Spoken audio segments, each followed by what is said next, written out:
Right Neelma, లగచర్లలో ఏదైతే అధికారులపై దాడి, మెయిన్ గా కలెక్టర్ పై దాడి కేసులు ఇప్పటికే పలువురిని అరెస్ట్ చేశారు. పలువురు రైతులను, అక్కడ స్థానికులను కూడా అరెస్ట్ చేశారు. అయితే ఏవనగా ఉన్నా ఇప్పటికే పట్నం నరేందర్ రెడ్డిని పోలీసులు అదుపులోకి తీసుకుని కస్టడీ కోర్టు ఈ రోజు హైకోర్టులో పిటిషన్ వేశారు.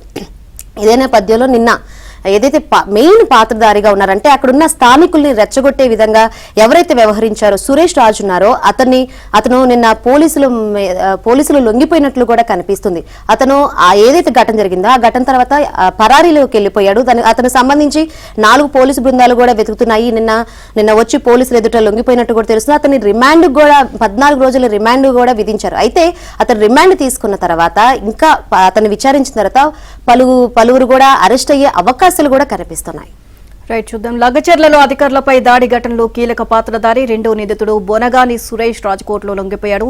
తన న్యాయవాదులతో కలిసి వచ్చి Kodangal junior first class magistrate కోర్టులో లొంగిపోయిన సురేష్ రాజుకు జడ్జి 14 రోజులు రిమాండ్ విధించారు.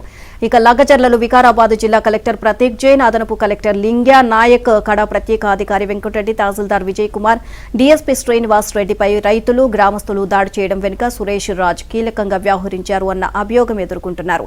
ఈ నెల 11న లగచర్ల ఘటన చోటు చేసుకోగా అప్పటి నుంచి సురేష్ రాజ్ పరారీలో ఉన్నాడు. అతని ఆచూకీ కోసం వారం రోజులుగా 4 పోలీసు బృందాలు ముమ్మరంగా గాలిస్తున్నాయి. ఈ నేపథ్యంలో పోలీసులు కళ్లుగప్పి నేరుగా కోర్టులో లొంగిపోవడం చర్చనీయాంశంగా మారింది.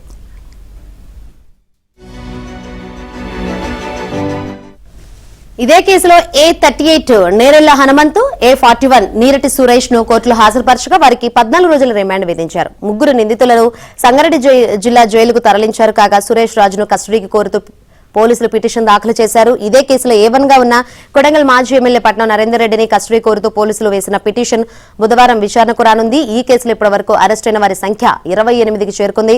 జిల్లా కలెక్టర్తో పాటు ఇతర అధికారులపై దాడిని రాజకీయ కుట్రగా నిర్ధారించుకున్న పోలీసులు ఆ కోణంలో దర్యాప్తు కొనసాగిస్తున్నారు. సురేష్ రాజ్ సెల్ ఫోన్ ను విశ్లేషిస్తే ముఖ్యమైన సమాచారం వెలుగులోకి వచ్చే అవకాశం ఉందని పోలీసులు భావిస్తున్నారు.